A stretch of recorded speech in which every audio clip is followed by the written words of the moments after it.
Okay.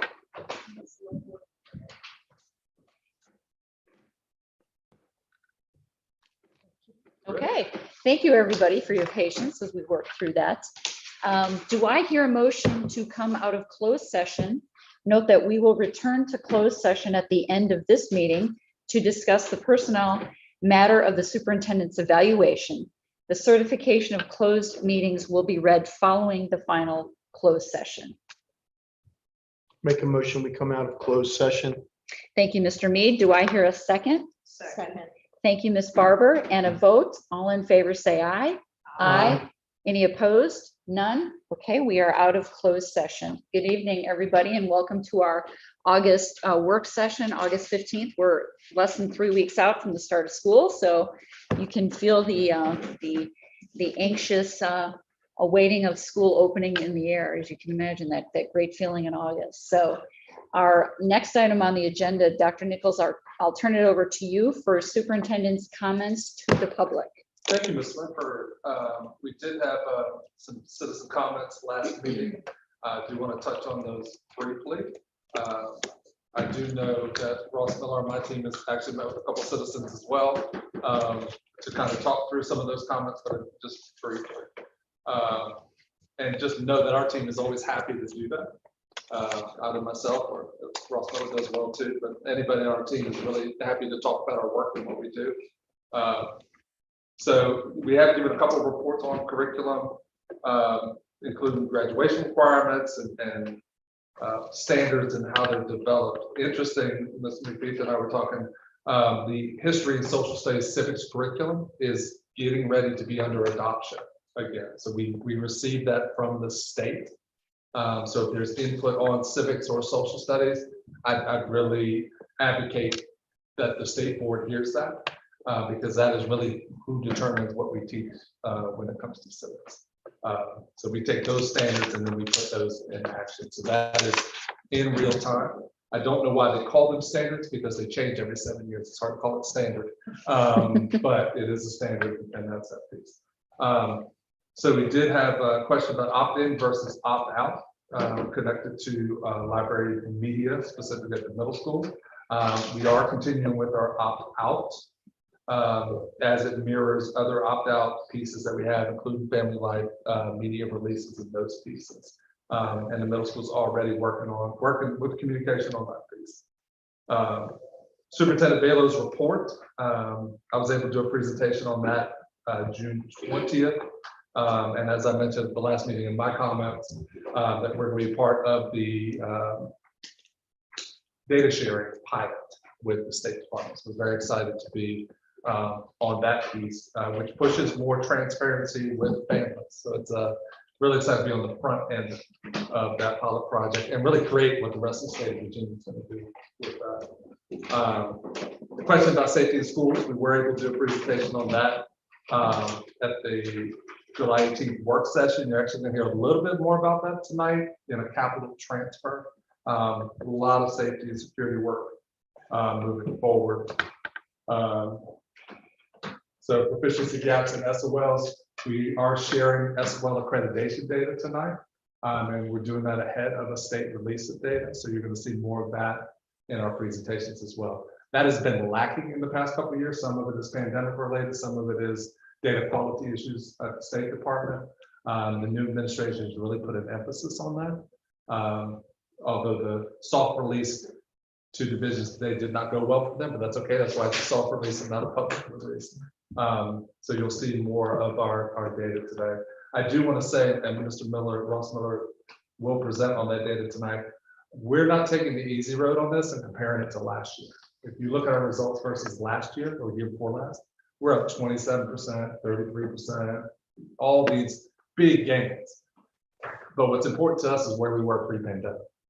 So I expected us to have big gains coming into this school year. But I want to know where we are compared to 2018-19, before we went virtual, before schools were closed by governor's order. So that's our target, not last year. You can compare us to last year, we're crushing it. It's really about 18-19. So, but you'll have more about that. So Ms. Swiffer, I believe that concludes my remarks. Thank you. Okay, all right, thank you very much.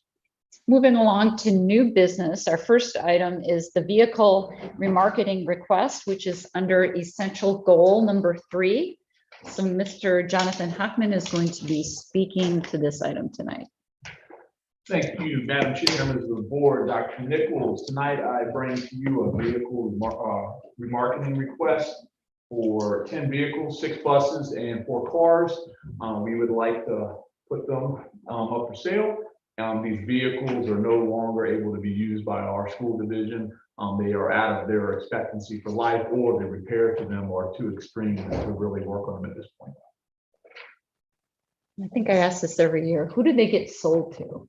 They go to like a public auction? They go to Gov Deals, right?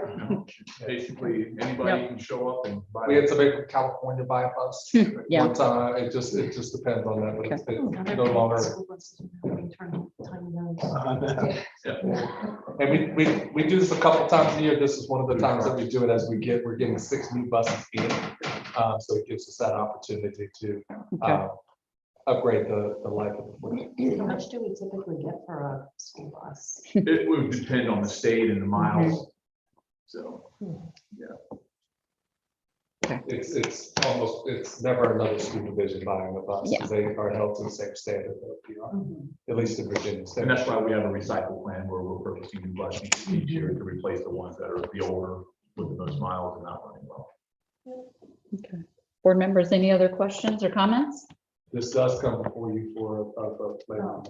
Right, this will come before us for a vote under first action. So the vehicles, were those new to us originally, or this cycle through? It's a common, a lot of our vehicles are county vehicles that have been handed down. I'd have to go through for those 4 and find out. Your Colorado, your Crown Vic, and your 2 Chargers are the ones we received from the sheriff's department specifically. Mhm. Your buses are all there. Or were now, I should say. Okay, anything else? Any other questions? Okay, all right, thank you, Mr. Hoffman. Next item under new business is section 125 premium only plan.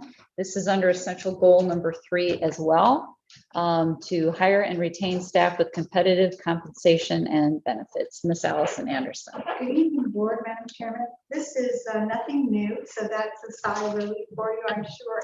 This is something that we do every year, and basically this evening, I'm asking you to approve a plan that allows our employees to use pre-tax dollars to purchase eligible benefits. Employees choosing this option are required to maintain the selection for the planning year. And this year we are using Flores again, and the plan will be effective October 1. So same as last year, just a different year with your approval. Okay, board members, any questions? Thank you, and this also comes before us as an action item for vote. Thank you, Ms. Anderson. Yes. Okay, our next item, item C, is the SOL and accreditation update under essential goal number 1. Mr. Ross Miller. Good evening, members of the board, Madam Chair, Dr. Nichols. As Dr. Nichols said a little bit ago, we have started to get some preliminary information from the state regarding our accreditation as well as our SOL reports. And so the SOL pass rates, those will go live on the state's websites under the school quality profiles on the 18th of August. The actual accreditation will not go live until late September. So we wanted to go ahead. We've gotten preliminary reports. We've done our own calculations. So we wanted to give you a heads up on one of those for one. So a couple of just definitions before we get into it. So the first one is when we look at accreditation, there's 2 ways that they look at pass rates. They look at just a traditional pass rate, which is just straight how many students took the test, how many passed the test. And so for that, in science, history, and end of course tests, we look at it that way. And so the students pass the test, don't account for making progress in any subject. So making progress only comes in when we look at a combined rate. The term combined rate refers to reading and math for grades 3 through 8 only. They do take a look at what is the pass rate as you would normally look at it, and then they take a look at, well, students who didn't pass, who made progress. So there's things called progress tables that we take a look at, and if a student moved from a certain level up to a certain amount or gained a certain number of points in score, then they can count in the combined rate. And so that's just for reading and math in grades 3 through 8.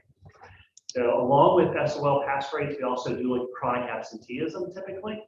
However, this year, due to absence regulations regarding quarantine, things like that, chronic absenteeism is not included in the accreditation. So preliminarily, this is where we're at. We do believe all 4 schools will be fully accredited, and we don't have any categories in level 3. And so if you look at accreditation, they look at overall pass rates, they break it down by demographics, as well as students with disabilities, English as a second language students. And what they look at is they level them by level 1, level 2, and level 3. And so none of our overalls are level 3, and we do have a few focus areas that are in level 2 area, and it's only in the in subgroups. And so Levels 1, 2, and 3 are like. So level 1 is you met everything. It's like a stoplight. So level Yeah. 1 is green, also level yellow. Level 2 is yellow, and that means there may be a data point that you need to pay more attention to. And then level 3 is red, meaning you're not going to be accredited as a result, because you definitely have to pay attention to that, but it's typically a wider scale issue. Yeah, and on the reports we get and on the reports on the state, on the school quality profile, it will be just like a stoplight, not with the vertical alignment, but it will be green, yellow, red. So people can clearly tell what level it is. And on our end, when like something is a level red, we have to put together some sort of a plan to go after upward improvement in that area. And yellow is still sort of in monitoring, but we would still want to get it back to green. And so we definitely have a plan for everything yellow as well. So areas of focus that when we look at the reports would be in some areas of English and chronic absenteeism. Also, going to add to that, and we'll see in a second, science is an area that will be focused as well. So what about small groups that are too small to have? Right. So any subgroup that is less than 30 is considered a small N. So those don't get rated at all. We do get the data back as to how our students did, but those do not go into accreditation if you have less than 30 students, because each individual student will swing that score so dramatically.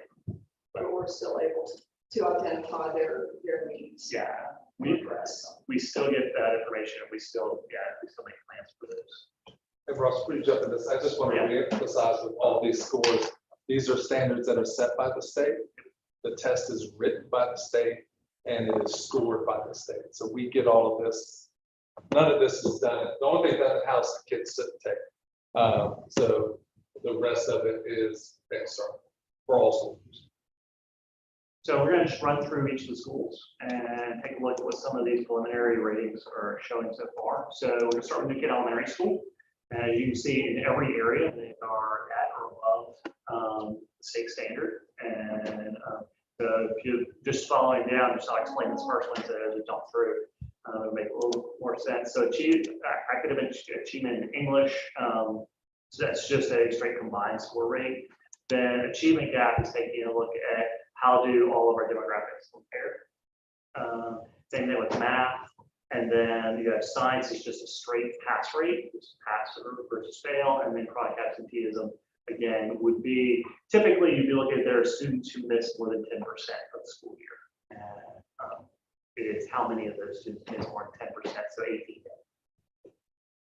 So when we look at New Kent Elementary Schools achievement broken down here, you'll see that in English and math, so for this past year, English was at 88.9, maths 89.7.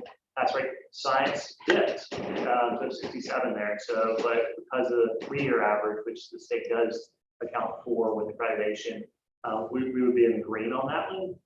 But we don't like that dip, and that is something that we're seeing statewide. When you look at sort of the impact of quarantine and not being able to do like during pandemic hands-on experiments and things like that, somewhat anticipate we take dip there. So that's across the board. So red, yellow, and green aren't comparing you to other school districts. They are just To the standard. To the standard. To the standard. Okay. But I think it's also important to mention, you'll see the science theme throughout. It is a theme that we're seeing across the state. Keep in mind that one of the things about science is it's cumulative over multiple. So take the 8th grade science test for example, content-wise, 3rd, 6th, 3rd, 7th, 3rd, 8th. When you look at those 8th graders last year, look at the past 3 years of their education, it's been very choppy. Like last year is the first full year. So we have some work to do instructionally. We have some work to do there, but we need to consistently be in school and stay in school. That's gonna help quite a bit of this, and kind of work through those pieces. But we're attacking that in our professional development and our coaching.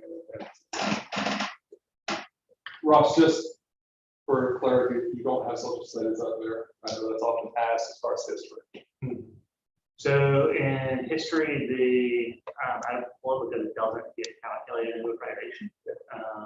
And because we're reporting on accreditation tonight, we do have that calculation. I have to bring it back because I don't have it recorded. So the state several years ago made history not part of the accreditation.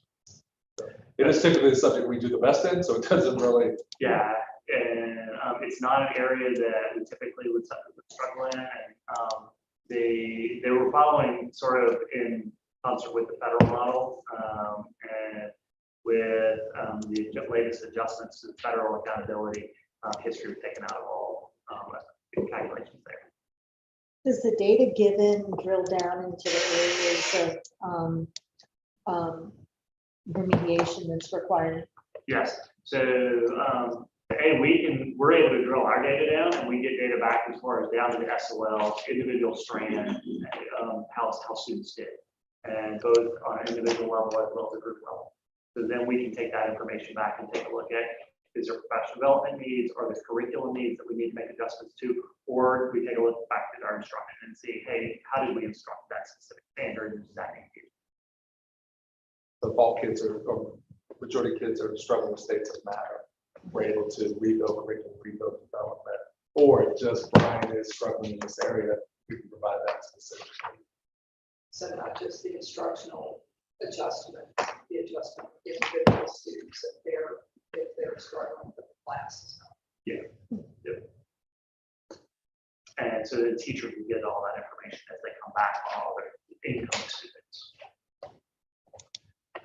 So George Watkins Elementary School, again, they're green everywhere except for the achievement gap in English. And so that is just the performance of some of our subgroups and how they compare to overall pass rate. And so if you jump to the next slide, there we go. So here we see we still have the dip in science. And however, over on the achievement gap side, the two subgroups that we did show decline there or struggle there, there was a gap for were students who are economically disadvantaged and students with disability. What that yellow was for on the previous. And really the way those categories work, so overall achievement needs to hit this bar, but then every subgroup of students needs to hit that same bar. So whether you're a special ed student with disabilities or economically, whatever the case may be. And when that doesn't happen, one is lagging behind the other. This is what occurs. So the standard's the same. Standard's the same, and the score is the same. So Yeah, the score needed to get a pass rate stays the same. Okay. So next we're looking at Newcat Middle School.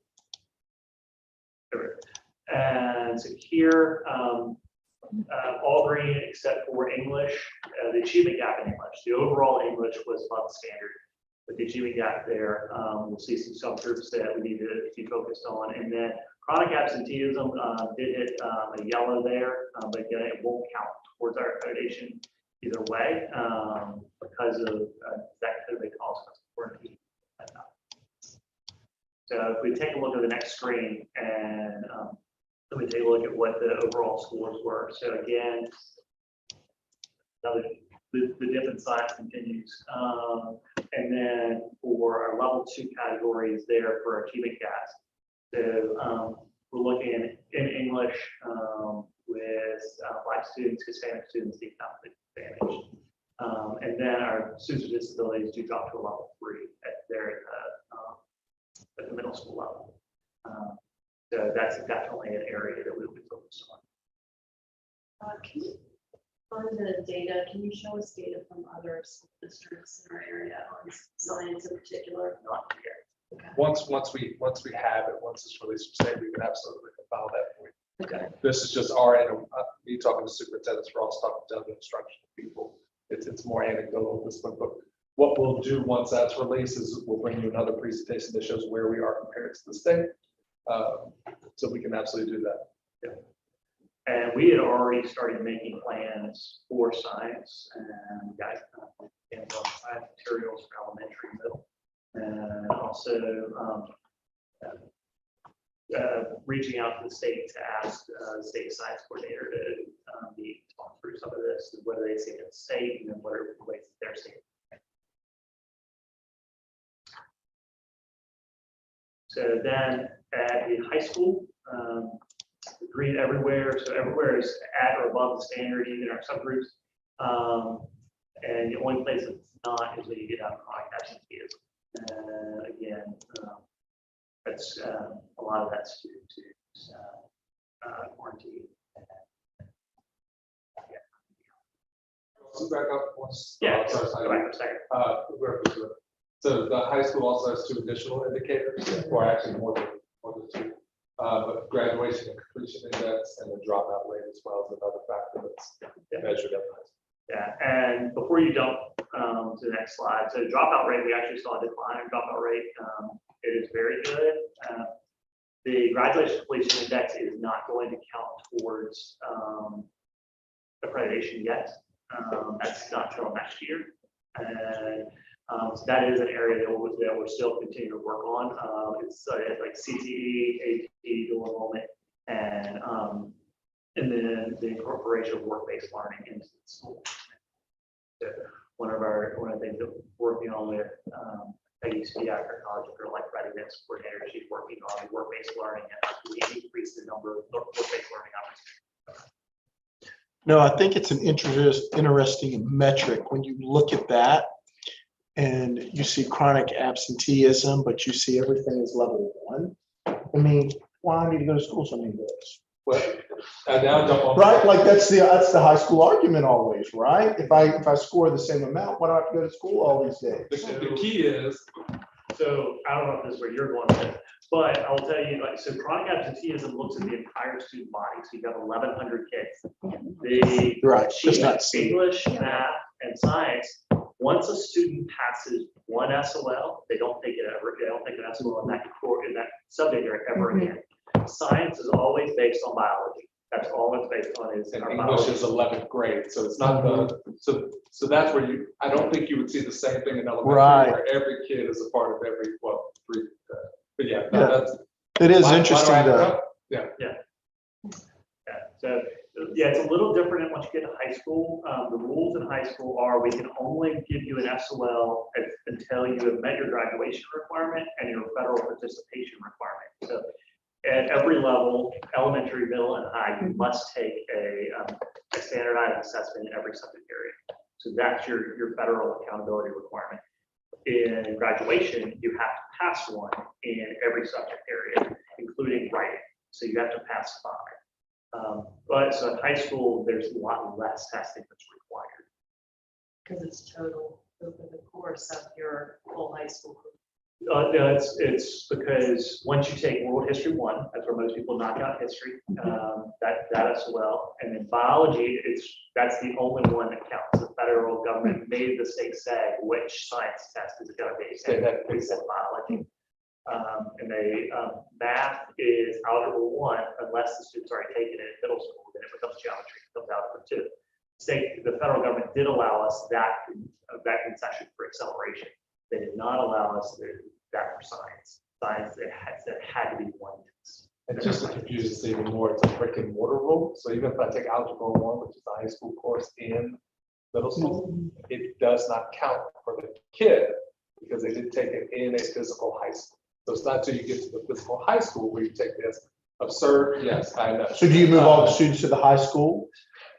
Or take Algebra 1? That's why. We walk them over to take the. Yeah, exactly. Walk them over, take the test. Yeah, that's why when they get there, they've already taken Algebra 1 and geometry. They've met their, and they passed, they've met that graduation requirement. But they still But we have have to to, take the we have to SOLs. force them to take an Algebra 2 test just to meet the federal requirement that you must be tested. But the middle school is being required to take this Correct, SOL. yes. So what's the point of that? Because federal requirement says that in grades 3 through 8, you must be assessed in reading and math every year. And so even if you're accelerating, we've got to give you the algebra test, we've got to give you the geometry test if you're already in that class. And it's for whatever the highest course that you have completed. Like if you were to accelerate a student and take 2 years in one, they would take the higher of the two, if they have completed that second course. And we fully anticipate in the next couple of years, all of the state accountability changing again. So, and as it does, we'll certainly, work through it with you. We don't see the federal changing because that just changed not too long ago. So we're always working with two different systems. So if we jump to the next slide, you see here their summary. And so English, 91.7%, math, 86.2%. And science still, it's a slight dip, It's but better than not, the other ones. yes, much better there than at the other ones so far too. And the only area again is English for students with disabilities. So again, that's an area of focus, just K-12 right now. And you see that thing across all schools. Yeah. So it's a big part of our, and you'll see it across the state, but it's a big focus of the work that Mr. Jeremiah and his team are pushing forward. So do teachers across schools come together for the different subject areas? For example, I know that all the principals will get together and they have, when they go over, do the different subject teachers get together and talk about what's working and what's not working and share information? So within the division, yes. Okay. There's not much opportunity other than if we do have like regional conferences, then we can bring everybody together. There's not as many opportunities for that across the region, the teachers, but directors and supervisors all do part of regional subject area meetings to talk through, what are you seeing? What is everybody seeing? Is everybody seeing success? What's a certain way of teaching something or certain populations? So we do have those discussions. Because in each of these, probably only 1 or 2 teachers for these subjects. We're small, so Right. there's not a lot. Yeah, at elementary and middle, we do have anywhere from like 3 to 6 who can come together. Like middle school, there you're looking more than 3 to 4 range, who would do a specific like grade level subject area. And once you get to a high school, there are a lot of single teachers who only teach their course. Biology, which for the science, like that's going to be more. Well, that's probably part of the reason why the scores are higher. That makes sense. And you mentioned professional development with addressing the deficiencies. So that's sort of, I guess, are we bringing, we have regular professional development. Yes. Where we're working through that with our development. Yeah, and then we also drill that down in weekly meetings with our principals have with their teachers and our instructional coaches and our reading and math specialists. I'll go into those meetings and talk through where are we seeing, where did the achievement gaps exist from the year before, and then what are they seeing on a weekly basis as they're looking at the students in the classroom. Yeah, we'll turn around in the fall and give the fall growth assessment, which will be another baseline for us, 3 through 8. So that's 3 through 8. We give a fall assessment and we'll be done by mid-October. And then this year, for the first time, we will have a winter assessment in grades 3 through 8, again, reading and math. And then we'll have a spring SOL. So you have the growth assessment so that we can see beginning of the year where our students coming in at, growth by midpoint, and so we can make adjustments if need be. And then at the end of the year, we'll see how far they grew throughout the year. Which the fall piece is really helpful because last week alone we registered 30 new elementary kids that were not with us last year. Yeah. In all different grades. So it gives us an early look It's a good thing we got that school. So our membership is going back up. Yes, significantly. yes, correct. Yeah, we're back to it, pretty close to, if not above, pre-pandemic. Yeah. So we're right around where we were when school closed. And then the last slide, again, just these two indicators here, as you'll see, dropout rates actually cut in half, and then graduate completion index, 94% for students. Meet that. So in New Canaan, what's 2% of our students in the class? How many are we talking about? 22. 22. I'm trying to think, we have 1,100 kids. Yeah. 100 kids. It wasn't like 320 that graduated or something, 324? It was 234, 238. something like that. Or sorry, 1.6, so that would have just been our senior class. So you're Yeah. talking Yeah, yeah. 66. Or 4 Huh. 45 kids. Where are the other 4%? If you're not, It's important, that's a great Yeah, question. did they come back? It's important to note, so we have students that will not finish right, for various reasons, including some significant special education, physical disabilities of those pieces in there as well. So because we are a public school system and we educate all, we have kids that are with us till they're 21.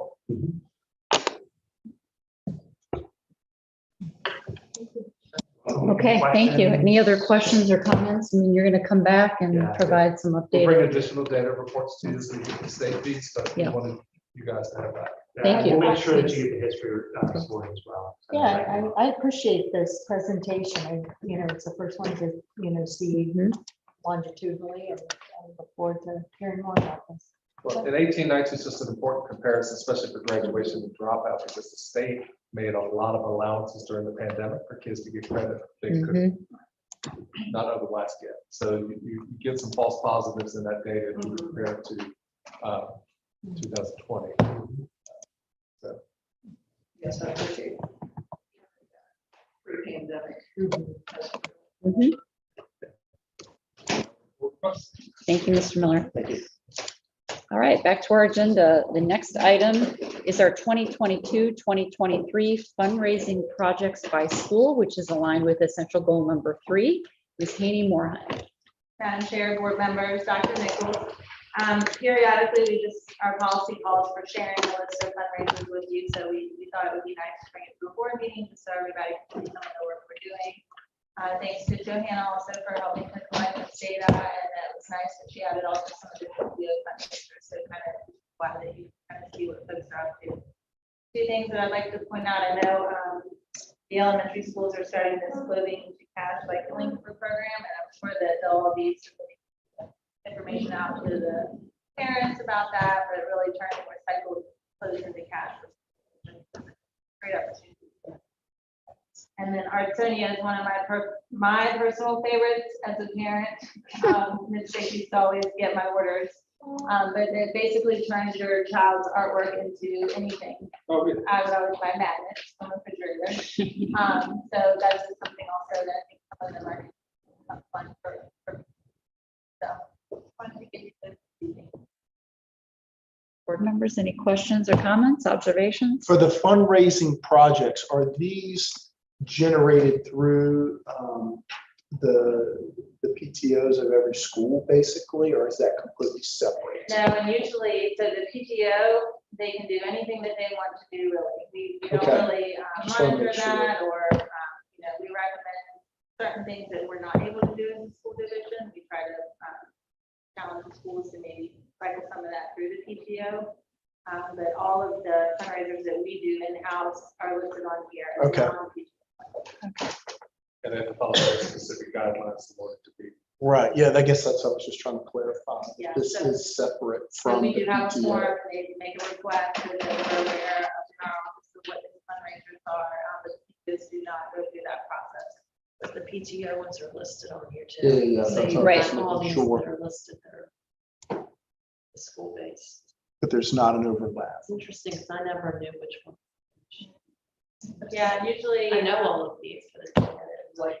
Yeah. which ones- I could never tell the difference from my kids in school. Yeah, you really can't. I'll say the only ones really that we say that you really have to, or that you're saying it's PTOs if it's a raffle or something like that, because we definitely are not able to. But usually, the schools kind of combine and work with their PTOs to raise funds. So either way, it definitely benefits your school. But these specific that aren't listed, money directly.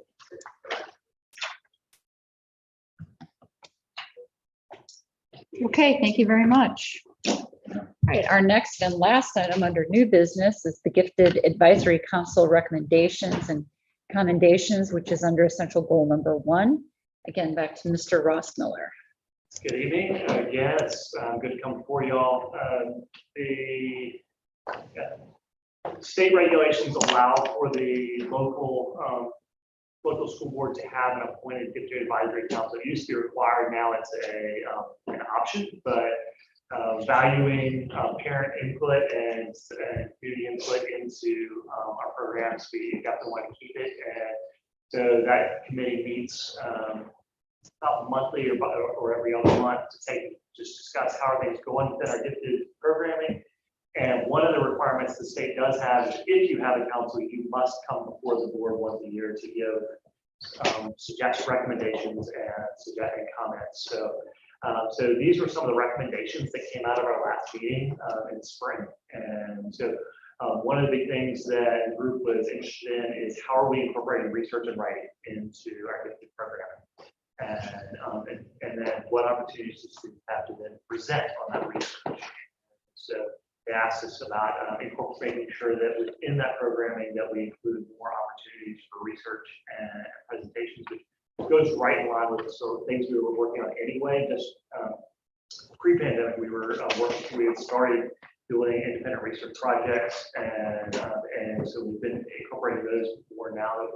In the last year, we got back to doing more of that, and should continue to increase. Also, choices in how and what they're learning, and which is an overall goal. If you go back and take a look at the board strategic plan, in there we have in there that will increase choices in the way students learn and how they learn. So this goes in hand with that. And a lot of these are things that we already do that recommend continue to increase them. So that's a lot of them that you'll see. There are opportunities to learn through discussion and critical thinking opportunities with peers. Again, that's in our strategic plan, and this is increasing those opportunities. One of the methods that we use in middle and high school is like Socratic seminar, where students are in a circle and they really wrestle with topics and discuss them. And that was one of the strategies that was actually highlighted in this meeting. Was one of the, could we do more things like that? Field trips for gifted students is one. Our gifted department doesn't typically take separate field trips, so it acts like an opportunity for them to extend their learning that way. And one of the things that with reduction in schoolwork and achievement over the last couple of years due to the pandemic, we had our acceleration programs that slowed down some. And so just ramping those back up. And so we've already started some of that work, looking at our students around 4th grade, 5th grade, and other students who could benefit from acceleration. And then opportunities for enrichment there. One of the things that we talked extensively about was communication. Communicating with parents on ways in which they can support their students.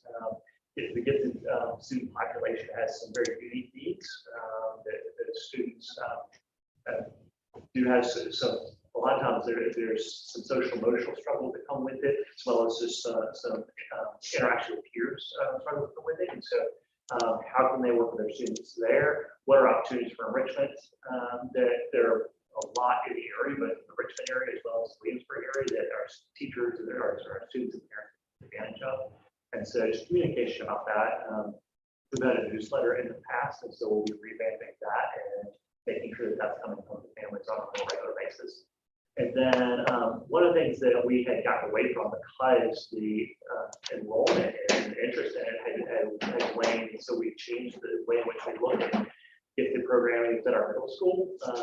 We had because of the increasing number of electives, the number of students signing up for a gifted standalone elective had reduced, and so We also had looked at how can we make sure that we're providing enrichment opportunities in all our classes. And so our gifted staff has been pushing into classes more than pulling out students. And so that way, more students benefit and teachers benefit from seeing how to have better differentiate for students, for gifted students, and provide enrichment there.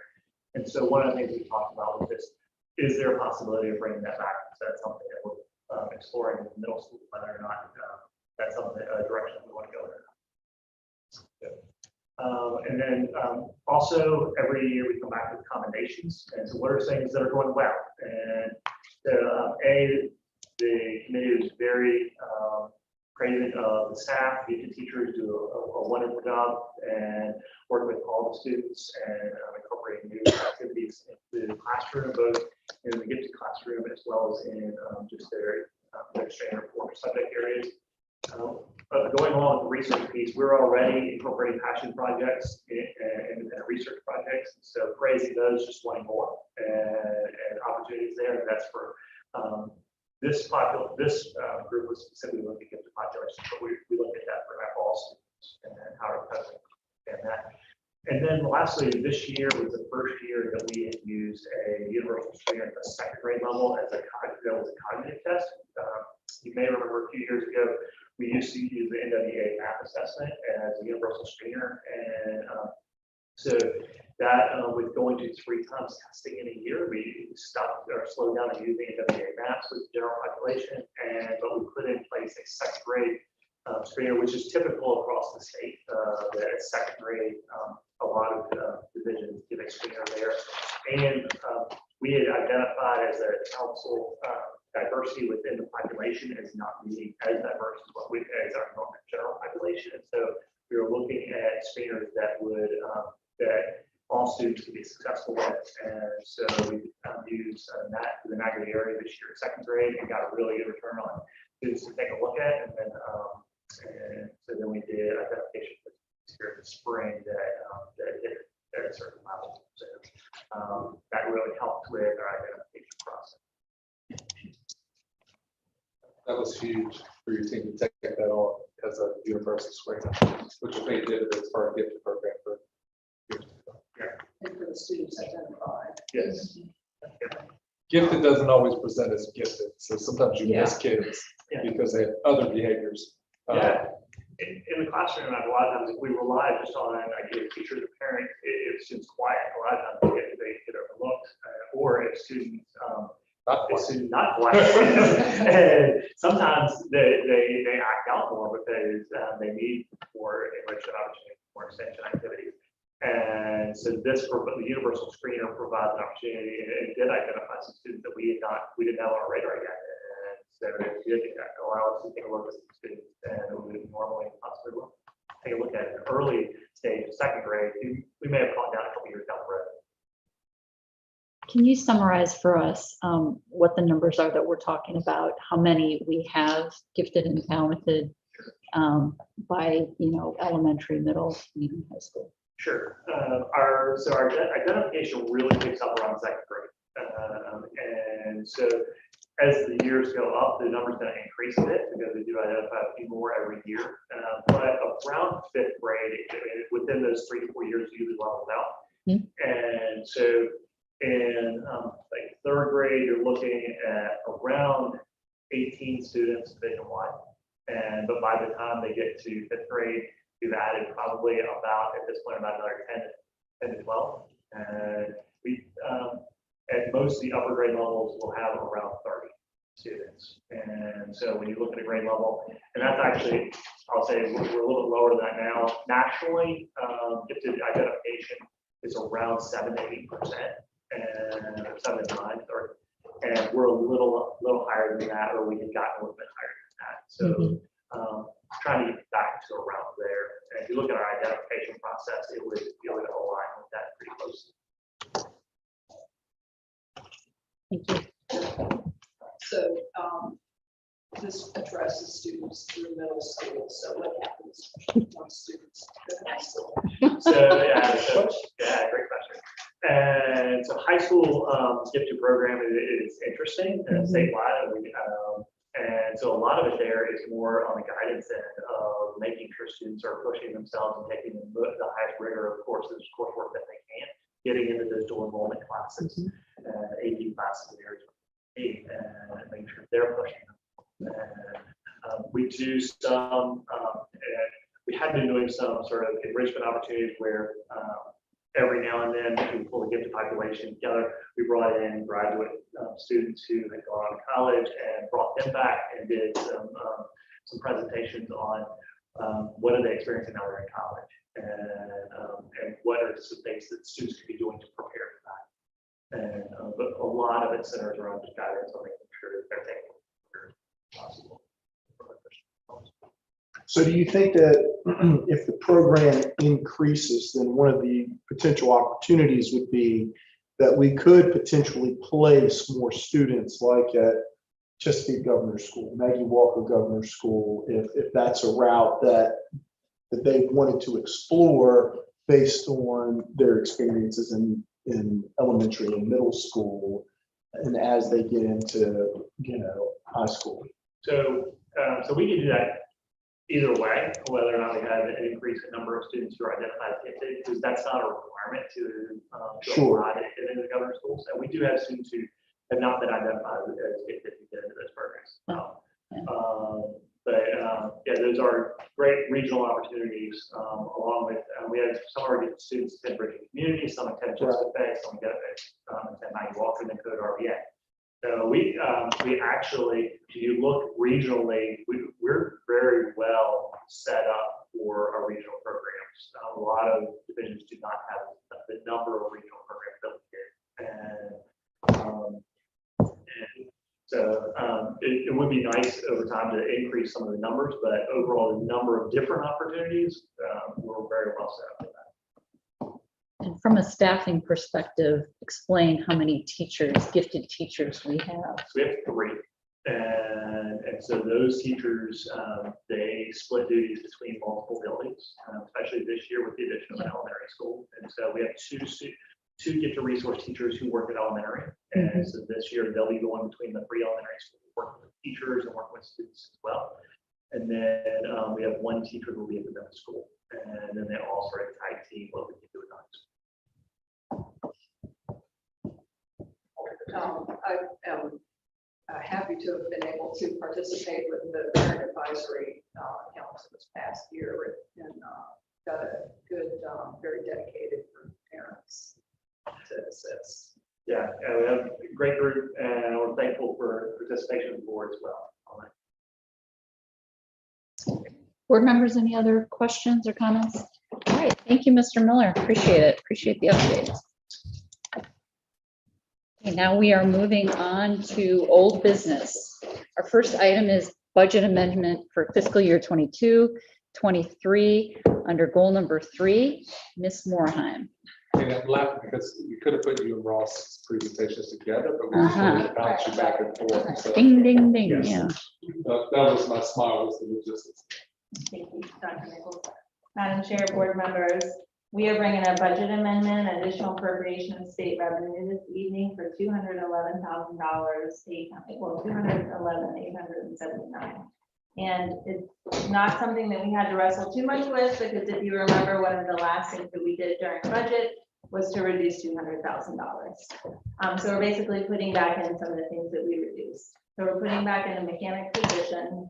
We're putting back in one of the elementary teachers that we cut. And then we decided to do an additional elementary teacher as well.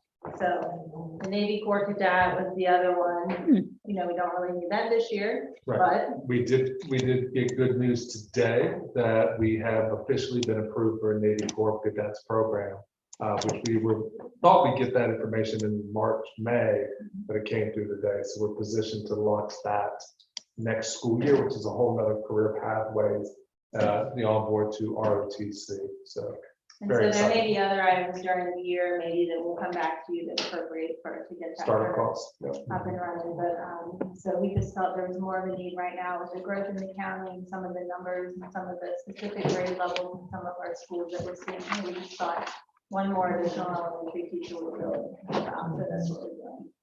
And then there's also a small adjustment for custodial services. Mr. Hoffman and I worked with SSC to really make sure that we have custodial services through the summer. So one thing that we do, as we had discussed during the budget process, we increased their hourly rate to make sure that we're retaining folks with SSC. Also, we extended their days in our school buildings to kind of carry us into summer. And just additionally, just to make sure that we have that additional support throughout the school year. So this just helps to get us to where we need to be in that line item. Does anyone have any questions about that? One thing that we will be doing at a later meeting, we'll be bringing back a proposal for a bonus structure for all staff with funding that we did receive from DOE to do that. And so we'll be bringing that additionally to you at a later date when we have a solid plan for what we want to do. But we're very excited about that. Okay, and this does come before the board for a vote under action items. So thank you, Ms. Moorhan. All right, our next item is our Quinton Elementary School construction update, which is under essential goal number 3, to efficiently manage the growth of the student population. That's all on you, Mr. Pollock. Yeah, I know, day by day, right? So this is Mr. Hoffman and Mr. Pollock this evening. No, you're older. I'll take that. All right, we're gonna give you a quick update.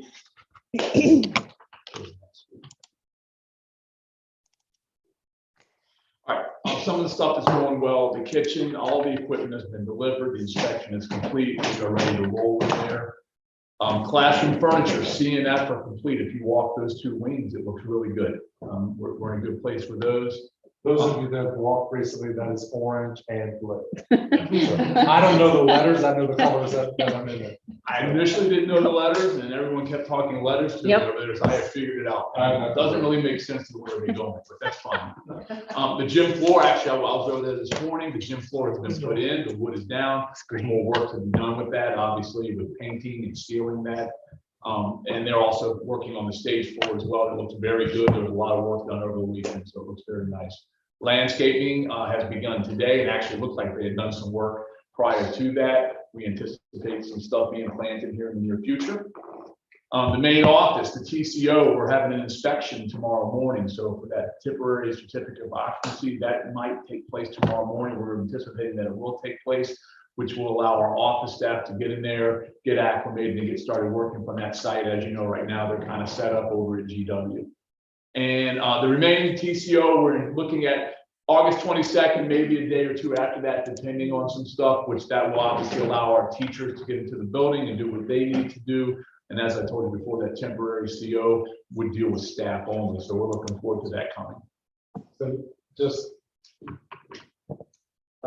with the TCO, so I toured with a couple of board members on Thursday, it's no longer a hard hats up, so you don't have to wear your. Okay. So we got to that point with it. So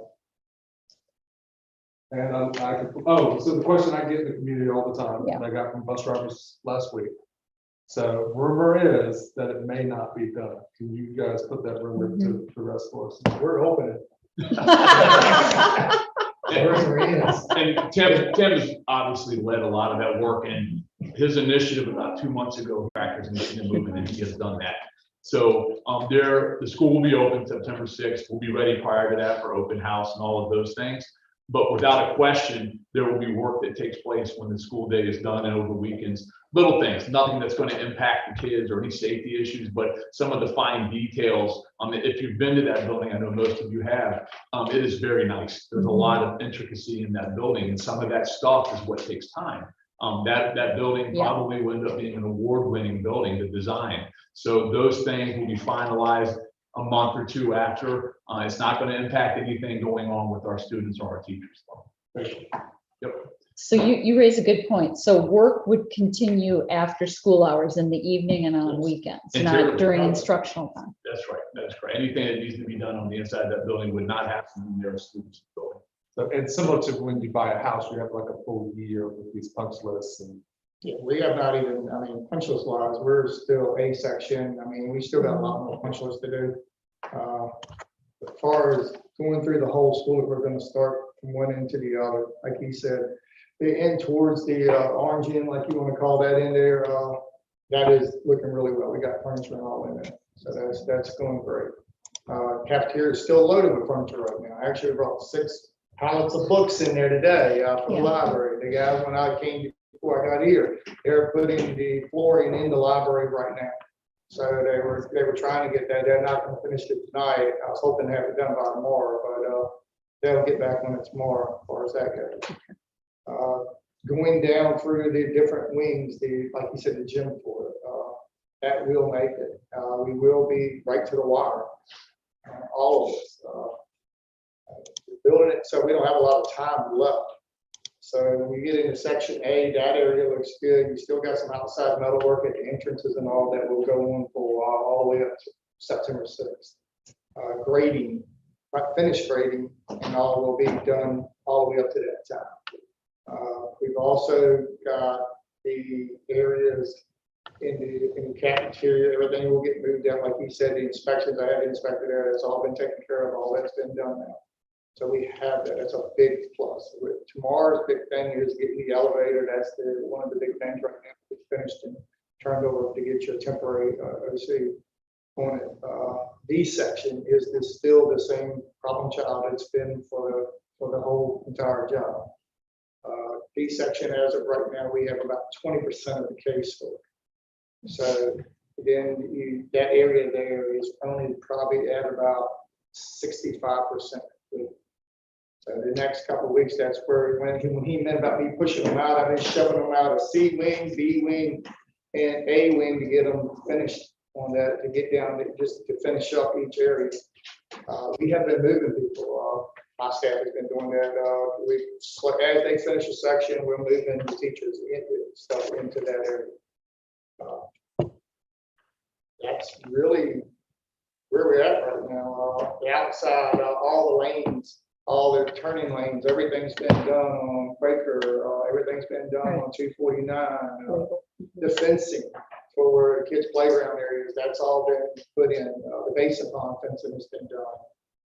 The guys are there, they're there even tonight doing the projectors and the screens and all that is still going in.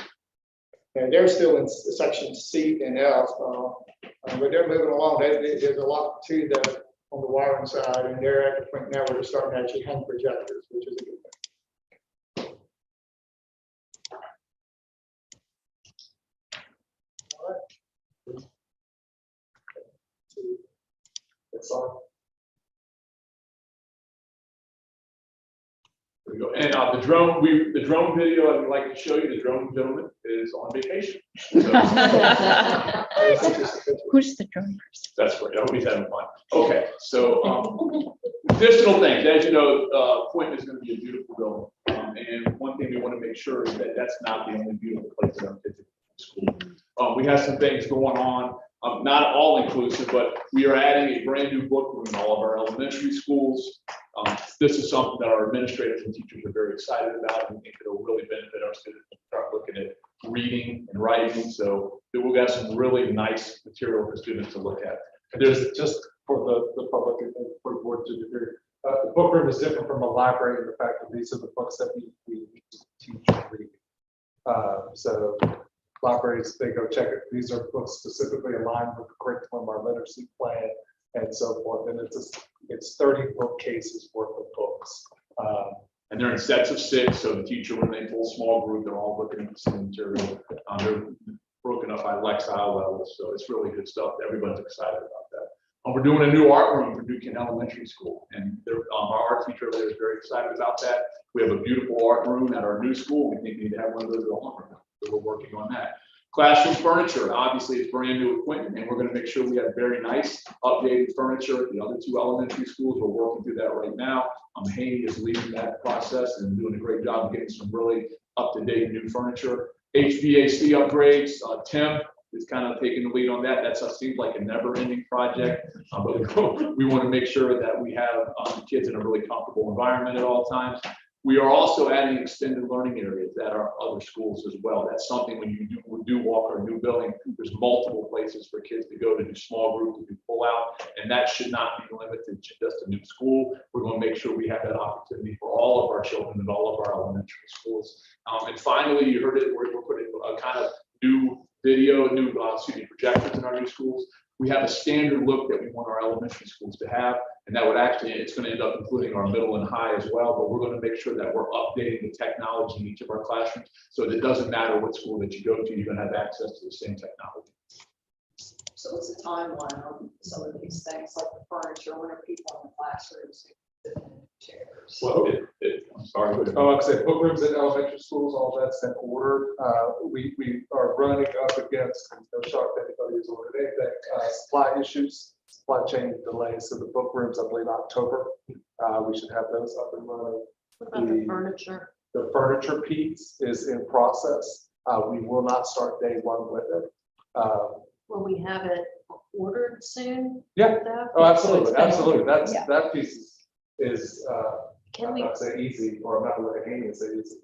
so are we pulling the teachers together to let them know if we're doing these things? It was Because- actually a long process. We actually had each principal meet with their staff. We talk about and try to prioritize what we want to put in first. So in this first round, we're actually doing teacher desks and instructional like learning tables, and each of them are so a table with modular seating and stools and chairs and different types of seating. So everyone will be getting one of those in this first round, and then of course we're looking at the extended learning areas. So we're trying to include Ms. Tammy and Ms. Amy to really go in and take that with the vendor and really describe what they would want in those spaces based on the feedback on those spaces. So we are actually waiting. We had to get one of the tables quote. They designed it. It's a marker board top table. So I think the schools are both very excited about all of this. It's one in the classroom being marker board top tables. So we hope to have a purchase order within the week. This is something, if you remember, that we kind of approved funding through ESSER III funding. So our goal right now is to utilize that funding first on some of these items. And then we're really looking at a plan as far as district-wide. One of the things that Mr. Hockman is really focusing on is replacement schedules for all things. So furniture then becomes one, and then what's the next step? What's the next step? I think it just becomes I've brought it to some of the other board members too. It's been a challenge for a lot of parents, the feeling of inequity. And so I think the more that we can communicate about what we're going to put in and when, the better. And I don't know if Mr. Hoffman has this as a slide, but as soon as we close up Quinton Elementary, you're going to see a full-scale shift to a redesign of New Kent Elementary. Because when we talk about inequity, that is really priority number. There we go. Of course, he had it on there. Is to really move forward with architecture and engineering, bringing that community, those that staff together, and helping us do a redesign piece and work through that process. So really, as soon as we get schools open, that's the next big project. You're welcome. We're trying to just systematically make sure that, I don't want to say that all of our furniture in our schools is not great. I know there are some issues, but obviously when we get into school, we're going to have to furnish it and have our renovation in elementary school. I think that's a great time to involve our items that we haven't previously purchased. But systematically over time, these are big purchases. In the school, it was $750,000 for furniture. So not realistic, I think, to do a whole school at one time per se, but if we can put in some type of replacement schedule where we really are making sure we have updated furniture in all our schools, I think it's Because we could look at, so just being fiscally responsible, like kindergarten and first grade, we'll phase in that piece, and then we'll phase in 2, 3. Like Haney said, we have good furniture at our school, so we don't want to just throw out good furniture, but as been a theme with our meetings in the past years, how do we systematically put together replacement cycles for technology, for HVAC, for all of those different pieces. But to your point, Ms. Deska, is something that I think our team here, somebody on our team say it almost every day, is to make sure that we have an eye on that. Because Clinton Elementary is an amazing place, and all of our kids need that. So what's the funding that we're using for the improvements in the other schools? That's not coming from our contingencies. So right now we have those 3 funds available. And, I don't remember exactly, but it's just under $300,000 that we have available, and we're trying to be really creative with year end and our ESSER funds, and trying to really balance the two and shift to allow us as much opportunity as possible to utilize ESSER funds for things that we know that we want to do, big ticket items like this that fit within the grant, but also that's been a goal of ours the entire time with all of our grant funds. So that is something, hopefully, maybe even if we open up a little bit more with ESSER, we can continue that funding for an additional year of a replacement cycle. And then we're going to have to start picking that up through this. Yeah, And you can see some of the improvements that have been made, particularly if you go to the middle school areas. We've upgraded that furniture. There's some contemporary stuff there, and the administrators and teachers and staff, it's really made an impact on in the feel on the building. It's been really nice. All right, any other questions? No, I was just gonna thank Tim for your leadership. I think you've done an We're still under budget, too. work. We're set up budget goals, we're still on target for. And one thing with Tim to add on to that, you sit down. There's a lot of decisions that have to be made at the school on the fly, the new building, and things are going on, and those decisions can take a lot of time.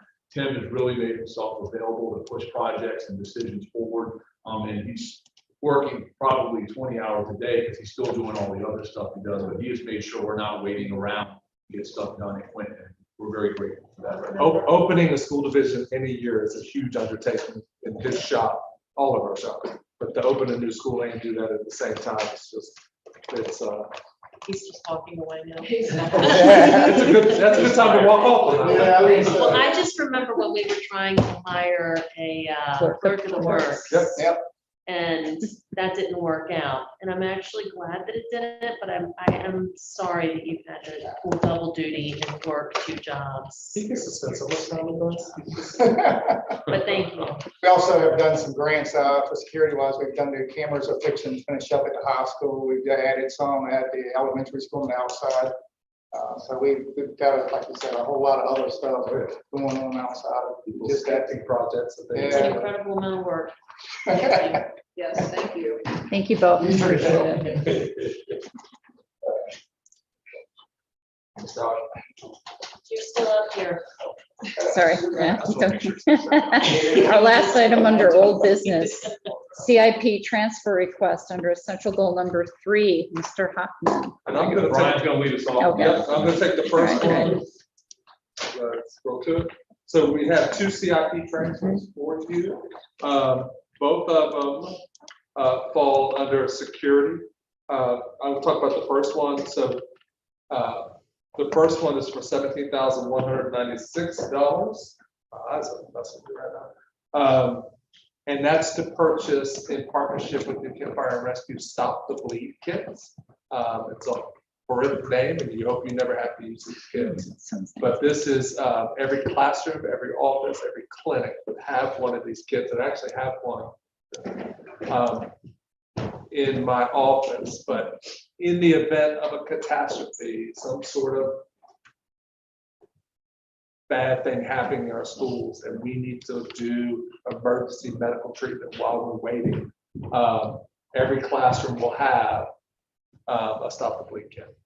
So it was important for us to get to work in partnership with New Kent Fire and Rescue so that we use the same kits that they recommend and they use. So it would be to purchase 300 of these kits. So it has a special tourniquet in it. It has all kinds of different pieces. We hope we never have to use them, and this expires and we come back. Does this require training? It requires training, and it'll be done. Actually, I was on the phone with Chief of Pet before. because we'll be using the same systems, they'll be able to provide that training for us. So all staff will be trained on these stuff. They're not cheap, but it was important to be aligned with New Kent Fire Rescue on these and provide the training necessary. Like I said, I hope we never, ever, ever have to use it. But if we ever have to for any reason, we will have the best things that we can have in that situation for our staff. So that is that. So it does fit under safety security. The other piece is $16,000 for digital mapping at all 5 of our schools. And that amount actually, we may end up getting that back through a grant. We will see about that. And you may recall the digital mapping piece basically allows us to get out real-time information to any first responders coming into the building. And God forbid that it happened, but if we had a major incident, there would be folks showing up that hadn't been in our buildings before. They'd be very able to very quickly download the school design on the map. It would integrate to where they are in the building and provide routes to where they need to go. It's just really good cutting edge technology. It's a requirement now through the state that they're asking schools to go through with this. We're one of the first ones to get really moving with it, but we're excited to do that. Hope we never have to use it, but we will have it in place in case we And we will train with it. We will also do regional trainings with it. Our sheriff's department spends a lot of time in our schools. So they have a good lay of where everything is. But if there is an emergency, we're going to get support from Waitsburg James City. We're going to get support from people who state police that have never stepped foot. It's real time as you're walking through. So we want to make sure we believe we'll get a grant for this, but we want to move fast with that. It's just additional safety security pieces that we want. That's I think that expense will go down annually after they've done the initial one. So that would be a less. Okay. And this comes before the board for a vote.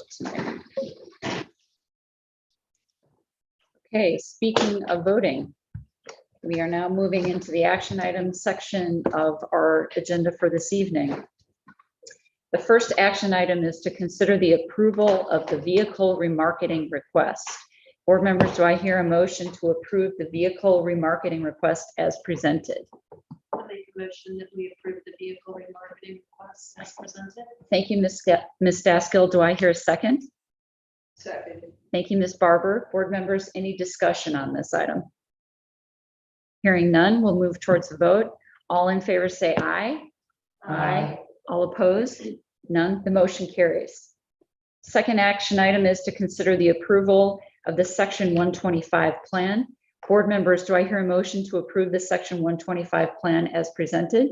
I move we approve the Section 125 plan as presented. Thank you, Ms. Barber. Do I hear a second? Second. Thank you, Ms. McBeath. Board members, any discussion? Hearing none, we'll move towards a vote. All in favor say aye. Aye. All opposed? None opposed. The motion carries. The next action item is to consider the approval of the budget amendment. Do I hear a motion to approve the budget amendment as presented? Make a motion, we consider the approval of the budget amendment as presented. Thank you, Mr. Mead. Do I hear a second? Second. Thank you, Ms. Barber. Board members, any discussion? All right, hearing none, we'll move towards a vote. All in favor say aye. Aye. All opposed? None opposed. The motion carries. Next action item 5D, to consider the approval of the CIP transfer request. Do I hear a motion to approve the CIP transfer request as presented? I make a motion that we approve the CIP transfer request as presented. Thank you, Ms. McBeath. Do I hear a second? Second. Thank you, Mr. Mead. Board members, any discussion? There is no discussion. We'll move towards a vote. All in favor say aye. Aye. All opposed? Hearing none, the motion carries. And action item 5E is to consider the approval of personnel and student matters. Do I hear a motion to approve the personnel and student matters as presented? I make a motion that we approve the personnel and student matters as presented. Thank you, Ms. Daskell. Do I hear a second? Second. And board members, thank you, Ms. Barber. Board members, any discussion? Hearing none, we'll move towards a vote. All in favor say aye. Aye. All opposed? Hearing none, the motion carries. And as a reminder, do I hear a motion to go back into closed session pursuant to section 2.2 3711A1 of the Code of Virginia for discussion and consideration of personnel and the superintendent's evaluation. I move we go back into closed session for discussion and consideration of personnel and superintendent's evaluation. All right, thank you, Ms. Barber. Do I hear a second? Second. Thank you, Mr. Mead. Board members, any discussion? All right, hearing none, we'll move towards the vote. All in favor, say aye. Aye. All opposed? None? All right, we will move back into closed session.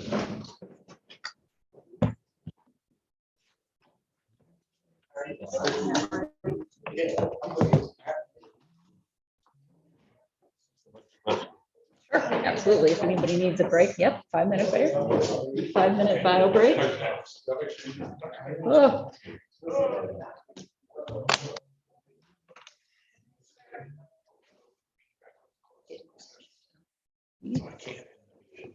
Make sure that it's, I need to leave the meeting and restart.